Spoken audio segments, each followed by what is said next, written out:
In this financial education lesson on value-based spending priorities, you're about to discover the exact invisible ledger controlling every dollar that leaves your account.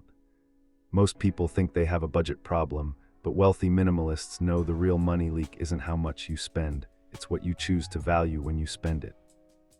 Every purchase you make is a vote, every swipe is a confession. Your bank statement right now, it's not a record of transactions, it's an X-ray showing which invisible priorities are bleeding you dry and which ones you're starving to death. And here's what nobody tells you. There are two ledgers, the one in your banking app that shows numbers, and the one inside your head that decides where those numbers go. Most people never see the second one until it's drained them for years. You felt it too, didn't you? That silent shift where paychecks started vanishing faster than they used to. Where you work more but save less. It's not because you're bad with money. It's because your value ledger is misaligned with your spending ledger, and that misalignment costs you compound interest on your future every single day. Here's the brutal truth financial gurus won't say out loud because they profit from your confusion.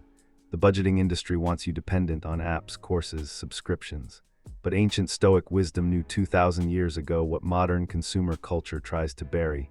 Wealth isn't measured by what you own. It's measured by what you don't need to own. When your values align with your spending, frugality stops feeling like deprivation. It starts feeling like integrity. Now, before we go further, think about this. The last time you felt financially stressed, was it because you didn't have enough money? Or was it because you were trying to fund too many things that don't actually matter to you? Most people are bleeding income on priorities they inherited from advertisements, from social media, from the invisible pressure to keep up with people they don't even like. Sarah, 34, marketing manager at a mid-sized tech company, married 6 years, 2 kids ages 5 and 3, monthly income $2,800, paycheck to paycheck for 4 straight years. Tuesday night, 2:17 in the morning, Sarah wakes up with her heart pounding at 140 beats per minute, cold sweat on her forehead. She checks her bank balance, $47 left with 11 days until payday, hands trembling, stomach knots.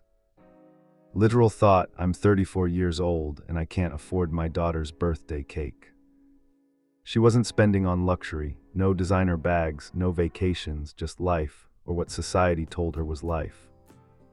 Day 3, Sarah sat at her kitchen table with a blank notebook, drew 3 circles, labeled them, essentials, values, everything else, then went through 90 days of bank statements, every transaction sorted into one of those circles.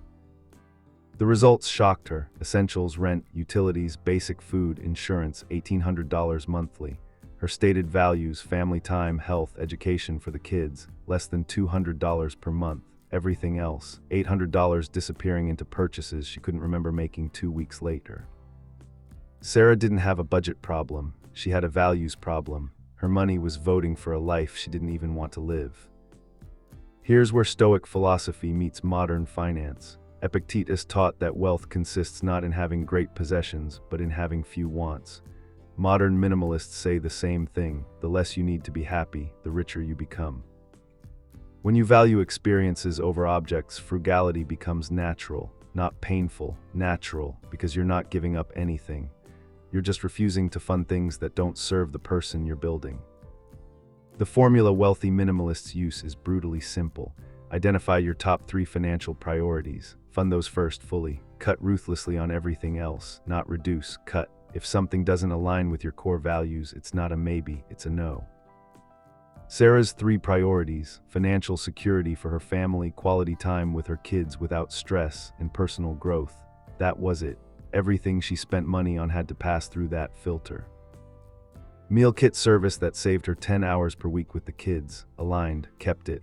Cable TV with 300 channels she never watched, canceled. Gym membership she visited twice a month, gone. Started running outdoors at 5:45 in the morning for free. Day 8, she stopped checking her bank balance obsessively because she already knew where every dollar lived. Day 14, her roommate at work said, "You're different lately, less anxious." Sarah didn't feel like she was restricting. She felt like she was finally funding her actual life instead of someone else's idea of what her life should look like. Month 2, $412 in her emergency fund. Month 4, paid off her first credit card completely. Month 6, credit score jumped 67 points, but the number that mattered most, the night she slept through without waking up at 2:17 to check her account, That's wealth, not the number in the bank, the peace inside your chest. But here's the trap 80% of people fall into. They think value-based spending means never enjoying anything. That's not it. Stoicism isn't about deprivation, it's about intentionality. You can spend freely on what matters, you just stop spending on what doesn't. Think about your current spending like water flowing through your hands. If you don't build channels, a clear financial plan, it just slips away. Smart money management creates specific channels for every dollar. Your income flows into different accounts, one for essentials, one for values, one for building wealth. Suddenly you're not losing money anymore, you're directing it with purpose. Marcus, 29, freelance graphic designer, single, monthly income $3,200, but his bank statement told a different story, $150 saved after 3 years. Marcus valued creativity and freedom, but his spending voted for social approval every single week. New laptop every 18 months because designers need the latest tech, 4 streaming services, meals out 3 times a week because that's what his friends did. At 3:41 in the morning, Marcus lay awake thinking, I make decent money and I'm still broke, what's wrong with me? Nothing was wrong with him. His value ledger was misaligned with his spending ledger. Day 1 of his reset, Marcus wrote down what actually made him happy, creating art that mattered, long walks without a schedule, deep conversations with close friends, financial independence so he could choose projects based on meaning. Day 5, he audited 60 days of purchases. How much on creating art? $83. How much on things that didn't connect to his values? $917. Marcus created a simple rule. Every purchase over $50 required 72 hours and had to answer one question. Does this fund the life I'm building or the life I'm pretending to have? Most purchases failed that test. Month 3, savings hit $1,218. Month 6, enough to turn down a high-paying client whose work made him miserable and take a passion project at half the rate. That's what value-based spending buys you, not more stuff, more choice, more freedom. The people who achieve financial independence fastest aren't the ones making the most money. They're the ones with the clearest values. When you know what matters, every financial decision becomes obvious. Does this serve my priorities? Yes or no? Move on. Here's the exact 3-phase system that makes this automatic. Phase 1, the audit, 90 days of bank statements. Every transaction sorted into 3 categories. Essentials you can't eliminate, values you stated matter most, everything else draining your future. Be brutally honest. If you said family is your top priority but spent more on your car payment than on experiences with your kids, the ledger doesn't lie. Phase 2, the redirect, take everything in the everything else category and cut 50% minimum. Not reduce, cut, cancel subscriptions you forgot existed. Eliminate autopilot purchases. Redirect that money to your top 3 values. Create separate accounts. Make it real. Phase 3, the filter. Every future purchase passes through one question. If I spend this dollar here, am I voting for the life I want or against it? Complexity is where discipline dies. Simplicity is where freedom lives. Sarah, 1 year later, emergency fund, $5,240, debt eliminated, credit score up 93 points, but the real win, her daughter asked why they don't buy as many toys anymore, and Sarah said, because we're saving for Disneyland together and memories last longer than plastic. That's a value-aligned purchase, memory over clutter, experience over object. Let me be clear, this isn't about becoming a monk. Stoic wisdom never said own nothing. It said own what serves your philosophy and release what enslaves you. If you genuinely value luxury cars and that aligns with your priorities and you can afford it without sabotaging your future, buy the car. Just don't buy it because your neighbor did or because you think it'll make you feel successful. That's not value-based spending. That's insecurity-based spending, and insecurity charges compound interest on your soul. The real test is this. If someone erased your memory and you woke up tomorrow with your current bank account, would you choose to spend your money the same way?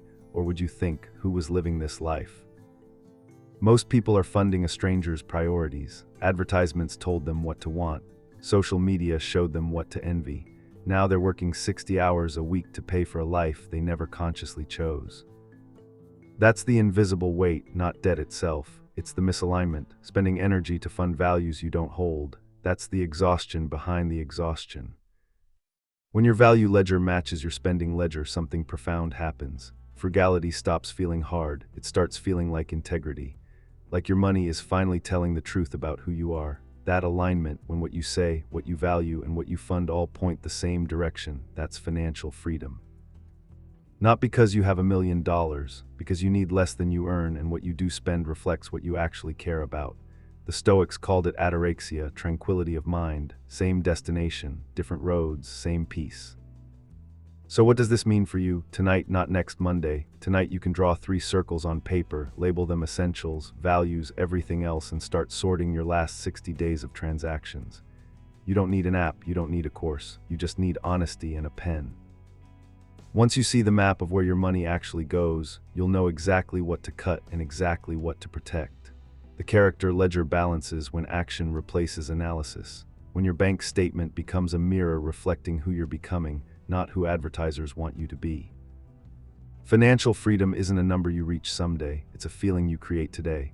The feeling of knowing every dollar you spend is a vote for the life you want. That confidence, unshakable, quiet, earned through alignment, that's what this whole thing is about. Not scarcity, alignment, not deprivation, clarity.